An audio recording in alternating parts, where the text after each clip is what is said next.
Hi, friends. This is the podcast where we talk about reaching out and joining in to better your life, experience deeper connection, and achieve your goals. Just a reminder before we get started, this is a new podcast. Really appreciate you subscribing on YouTube, following along on your favorite podcast platform, or if you'd like to get emails for each new episode that comes out, you can do that at takepart.substack.com. If you want to reach out to me and give me ideas for future episodes or make comments or ask questions, you can do so at takepart@tuta.com. That's TUTA.com. All right, today's episode is all about pipe bands. I'm so excited to talk to Kevin. Hello, Kevin. Hey, everybody. Tell us a little bit about yourself. Well, first of all, excuse my frog in my throat. So we'll just be dealing with that today. A little bit about me. I have been living in the Pacific Northwest and Seattle area for my whole life and got involved in Scottish bagpiping. And then it has consumed my life, having been doing it full time for a long time, teaching bagpipes mainly, and then also being a performer and overall evangelist for folk music and Scottish piping music. So I'm really happy to talk about it. It's something that I love talking about and spreading awareness of and demystifying and things like that. So happy to be here. Happy that you're here. For everyone listening, full disclosure, Kevin is one of my best friends. So we know each other very well, but we don't often get to sort of nerd out on bagpipes and pipe bands and things. So this is a fun opportunity. So one of your sort of pathways in your obsession with Scottish music and your involvement in Scottish music is you lead a junior pipe band. So what is the junior pipe band? Tell us about what that is and how you got involved.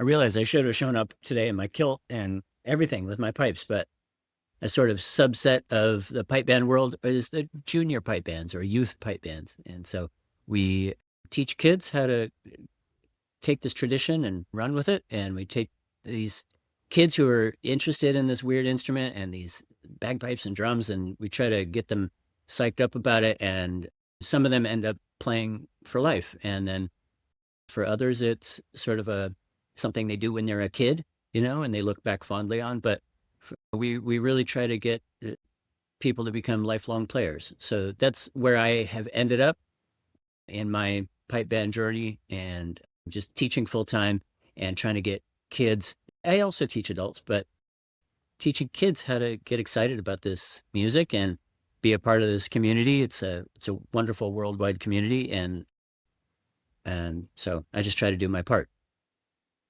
Very cool. I never actually realized that pipe bands were partly a way to teach the instrument, right? I mean, it makes perfect sense, but like that's an essential part of teaching the instrument, because I know there's a lot of intricacy to the drones and the tuning and this kind of stuff. So it would make sense that when you're with a group of others, trying to kind of be aligned in that way, that maybe that's a good way to learn it as well and learn how it's supposed to sound. Yeah. And not to get too far into the depths of the instrument, but with some types of music and instruments, you can put a bunch of different instruments together, and as long as they're playing roughly the same tune, it still sounds pretty good. Like in folk music, you put some banjos and fiddles and guitars and whatever back together, and it all has a nice sound to it. When you put bagpipes together, unless they are playing exactly the same notes at the same time and the same tuning and everything, it sounds terrible. So the idea of a pipe band, getting one bagpipe in tune by itself and play it properly is hard enough. But when you put them in a group, it becomes much more challenging, exponentially more challenging to get it to sound actually pure and decent and nice. So that is the big challenge, and it's a lot of teaching and it's a lot of hard work. But like most musicians will tell you, what you're seeing on stage is a tiny speck, the tip of the iceberg, in all the work that's gone into it. Yeah, I love it. I think you said this, but you've been doing this for 30 years now, right? You've been leading this pipe band. Yeah, I was pretty young at that point. The band was in need of direction, and the other instructors had moved on, and most of the students had moved on. So I jumped in and tried to help out and get it back on its feet and gather some parents around and get them going on organizing things and recruiting and things like that. And we built it back up into what we've seen over the last 20 years or so. And it's been a really fun challenge and a great community effort. And we've seen generations of kids coming and going through the band, and generations of parent volunteers coming and going through the band, and instructors. And yeah, I'm happy to, like I said, just talk nonstop about it. But probably one of the things we're most proud of, I should say, is that our instructor corps, we have about 9 instructors, all of them, except for the 2 directors, Marcy and myself, are alumni of the band. They have come through the program, gone off to play with other bands and learn and progress, and then come back to help. So we're really, really proud of that. I love that. Yeah. What does that feel like? And what do you think are the elements that contribute to the fact that people stick with it so long and that you have such a great sort of community built? I think that's everything. Like I mean, I could go back in time quite a bit to when I was starting out, and I was lucky, like I said, to fall into this in high school. My high school had a bagpipe program there.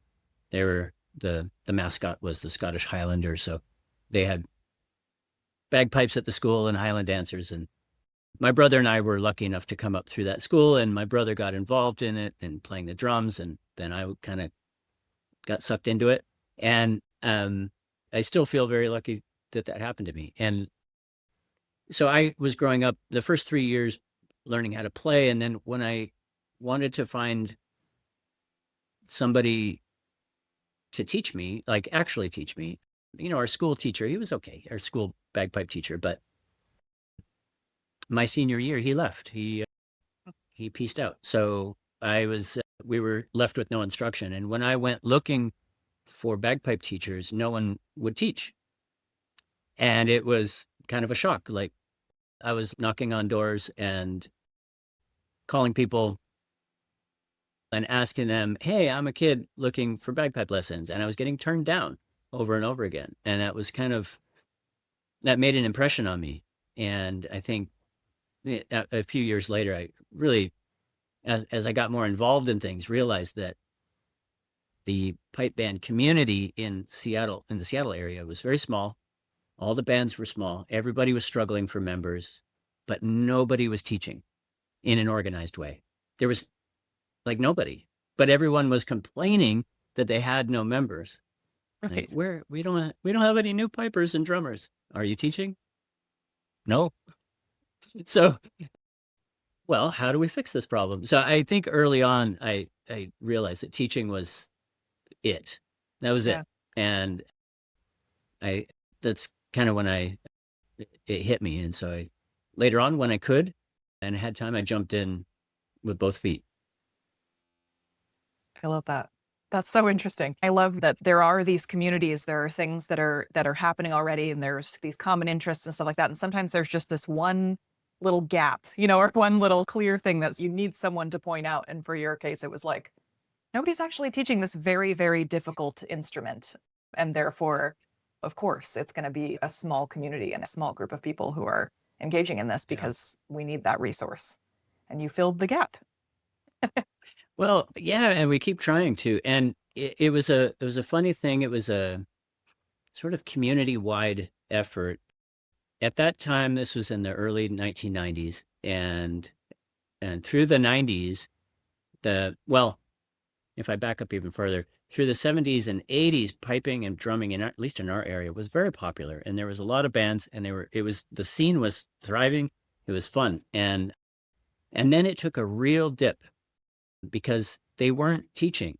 And so we didn't have the next generation to take over for the old guys as they were exiting stage left, right? So we have to figure out, how are we going to pick this back up again and get things going? And it's a long game because these instruments are hard, as you said, and it's not for everybody. It's kind of an obscure thing. So how do you revive this? And it all comes back to teaching. So at the same time, within a couple of years, within 2 years of each other, 4 junior pipe bands got started in our community between British Columbia and Portland, Oregon.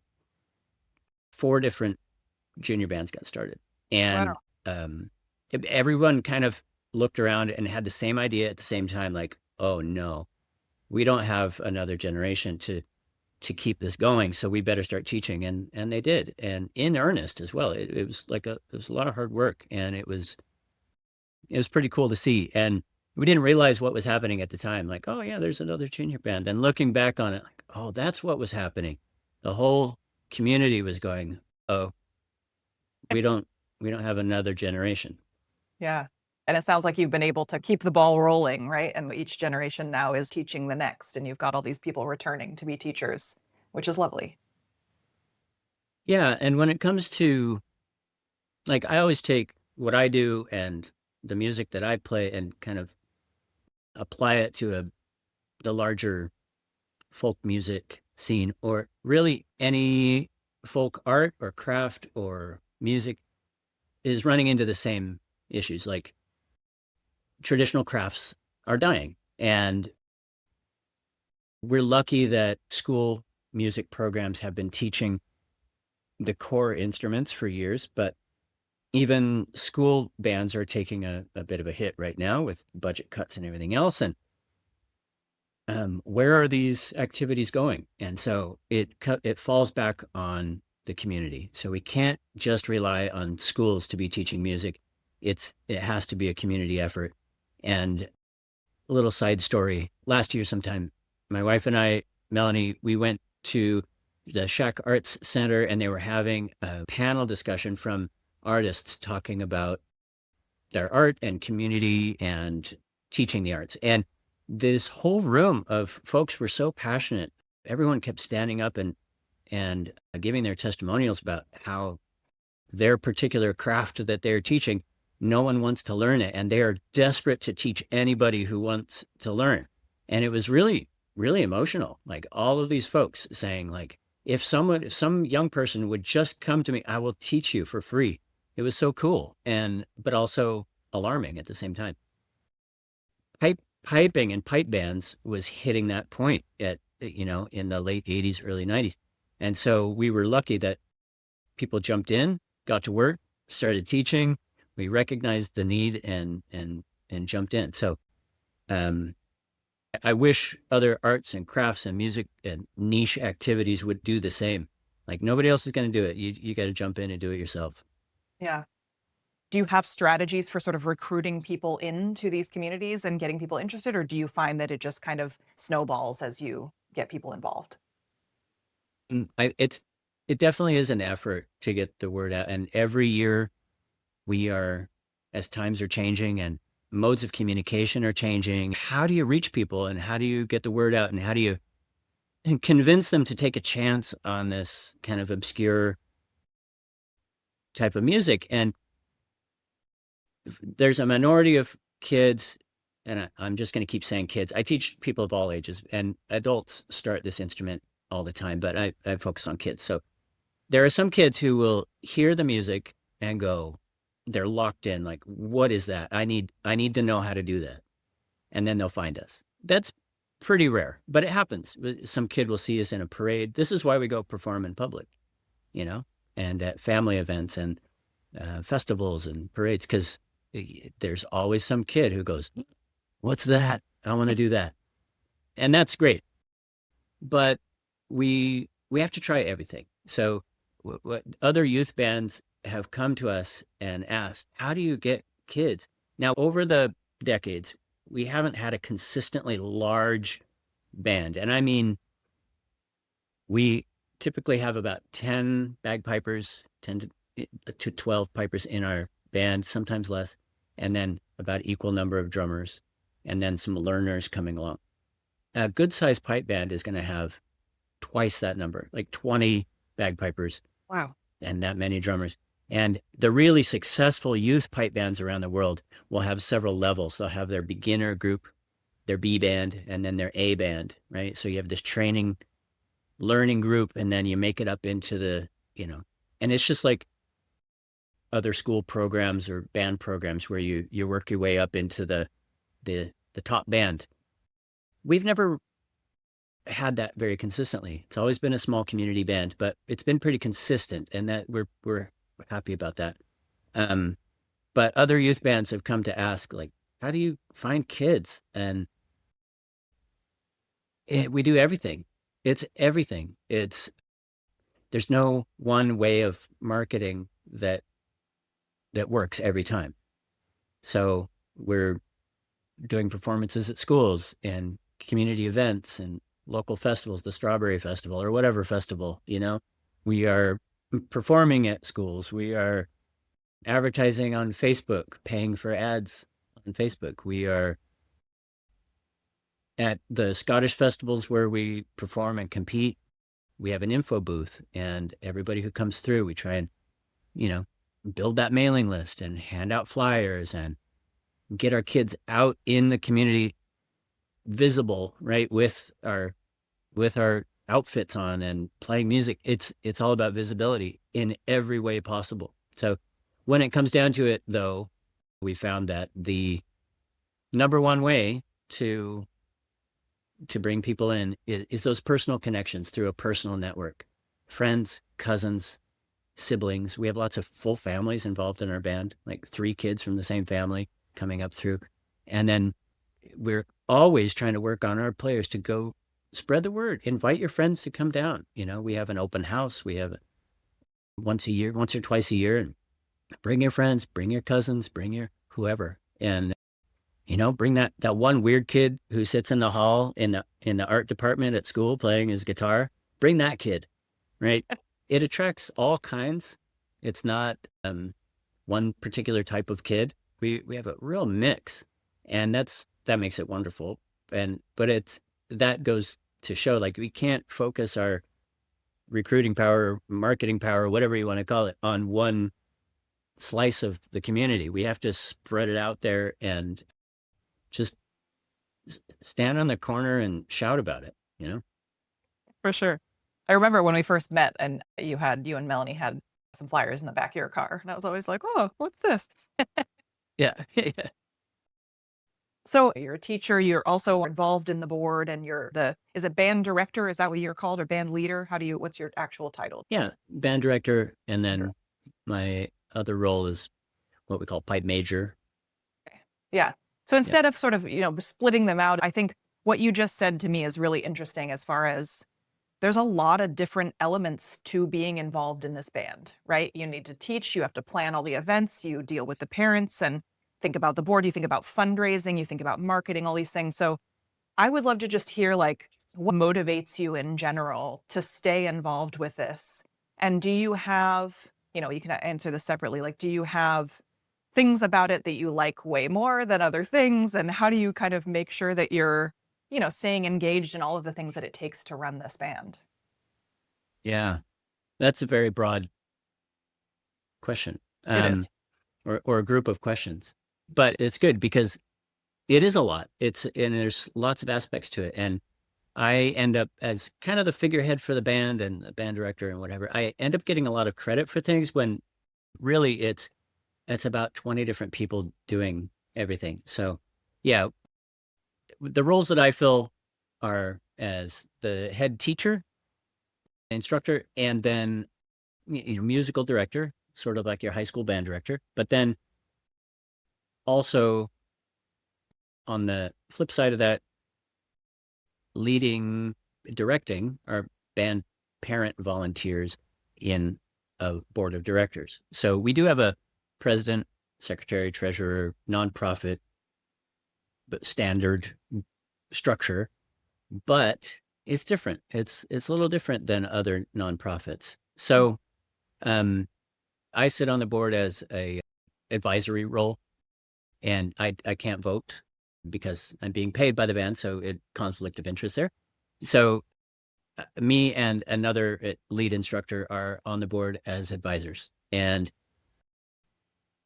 helping to guide these really amazing parents who help out in the world of pipe bands, because the pipe band subgenre of organizations is different than a soccer club or a church youth group. It's just different, and they need that leadership. And um, so it is quite a bit of both. But I'm super lucky to have a great team, and I think that's really the key. When we started off many years ago, we had to build that team, and over years, those folks come and go, and typically you have 4 or 5 years with a kid, which means you have 4 or 5 years with those parents.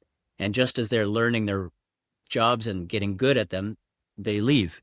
And so we discovered over the years that legacy information is important, and training the next folks coming up is really important. So we've gotten better at documenting everything, getting everything, the roles and responsibilities documented, so that when people come in, they can be trained properly, and they can just pick it up where the last person left off, and then hopefully improve on it. So that's, I think, one of our successes over the last, especially about 10 years, is getting better at that. Because in the past, we would have groups come in, groups of parents and kids, and the parents would get good at doing some things, and then they would leave, and all that knowledge would go with them.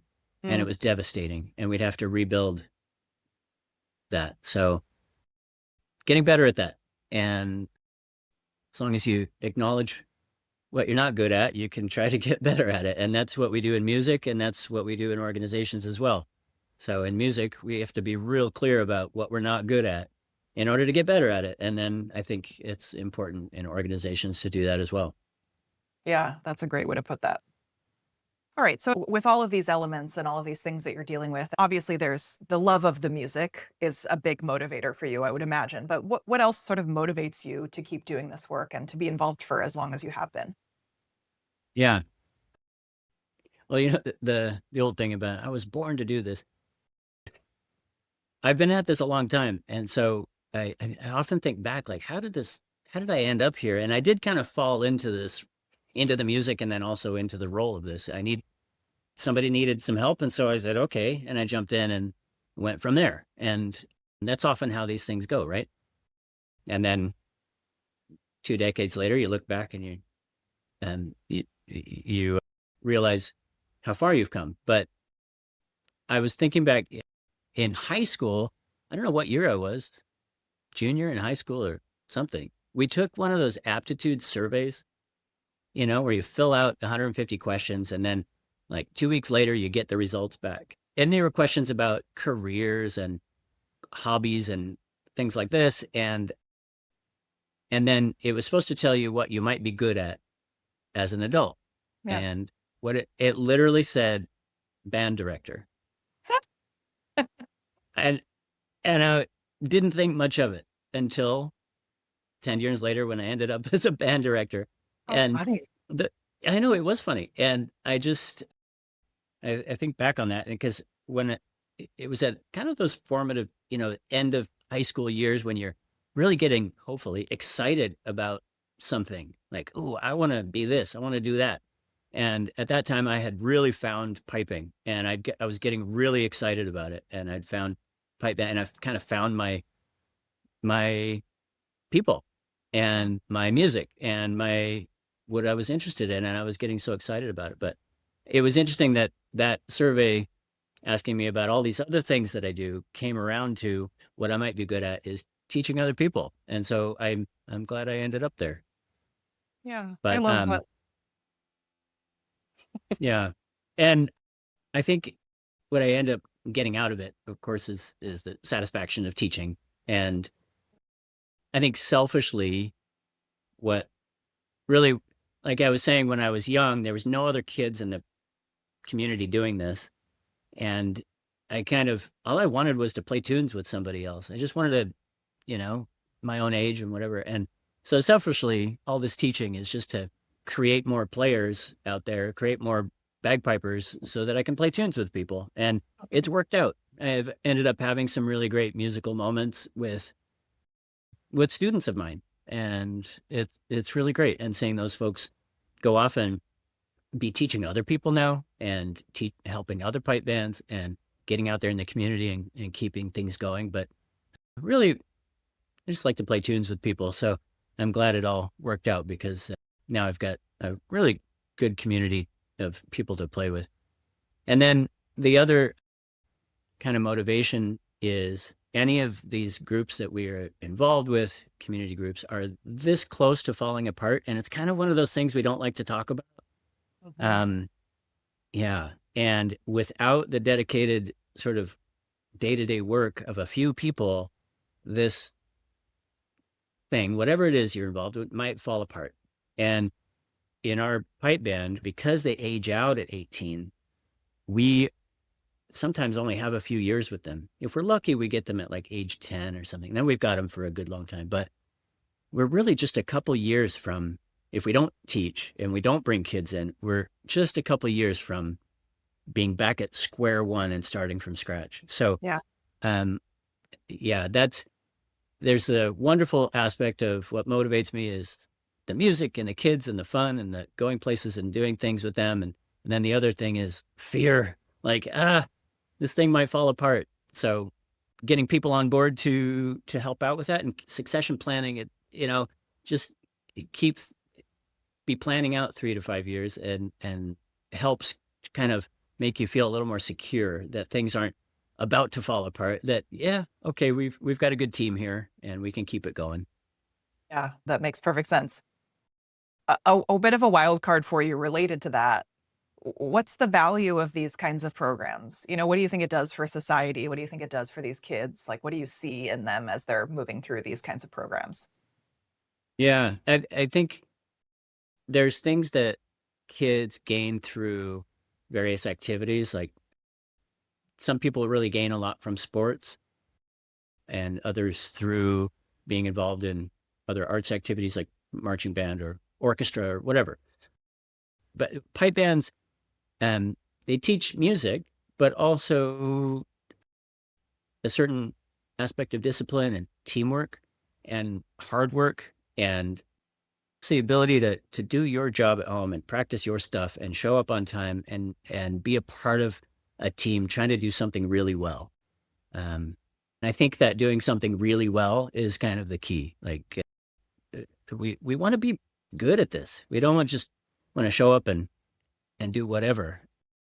And there is certainly a place for that. Like that's one of the great things about pipe bands is that there's a pipe band for everybody. Like there are bands that are mostly a social club and you show up, you play some tunes, you go out for a beer afterwards with your buddies.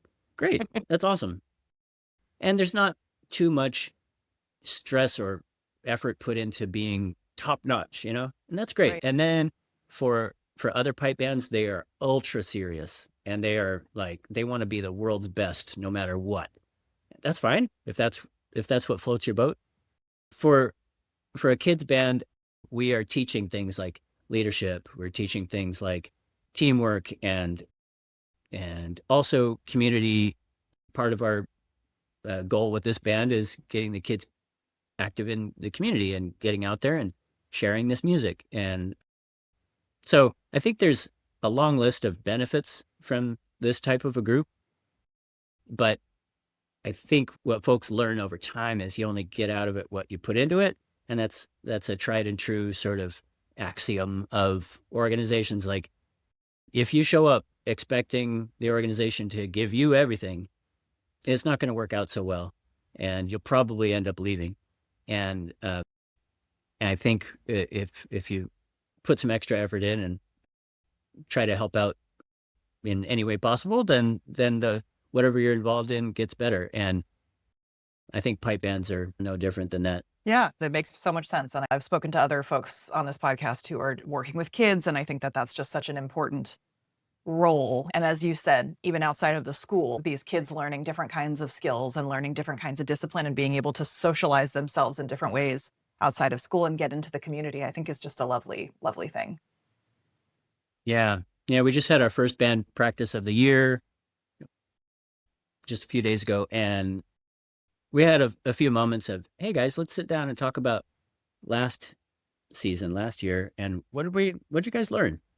And it was interesting getting the kids' take on things. And what's cool is they volunteered some things that I was hoping they had learned, right? I was hoping they would say that, and that was pretty cool because last year we ended up going to Scotland and competing at the World Championships and all this stuff, which is really stressful and a lot of work, but also a lot of fun. And there's a lot of takeaways, and some of those things they're going to be thinking about years from now. They're going to look back on that experience, and hopefully it'll, they'll have some great memories of it. And what's most important for me is that they've learned something from it. And so that's my main point. Like with this whole band is it's a teaching band. Some bands are a get together and play tunes band, and we are teaching not just music, but a lot of other life skills. And my wife jokingly calls it Kevin Auld's finishing school for young people. And fair enough. Yes, there's some lessons to be learned there besides music, Definitely. All right, last question. So if you were speaking to someone who, you've been doing this for a long time, so you don't have to sort of step into a new community or a new role, but if you're talking to somebody who's, maybe feeling isolated, trying to figure out ways to connect into their communities, what advice might you give them? Well, I think that we, especially now, which isn't it strange that with all of our connections, so many people feel lonely, and our ability to connect and ways to connect, we feel lonely. And I think it can be hard to reach out and to find some folks who are interested in what you're interested in. But I think it's kind of a two-pronged approach. Like if you are looking for a group, you're bound to find one, whatever you're interested in. If you can't find it, then start it yourself. And it's just the outreach.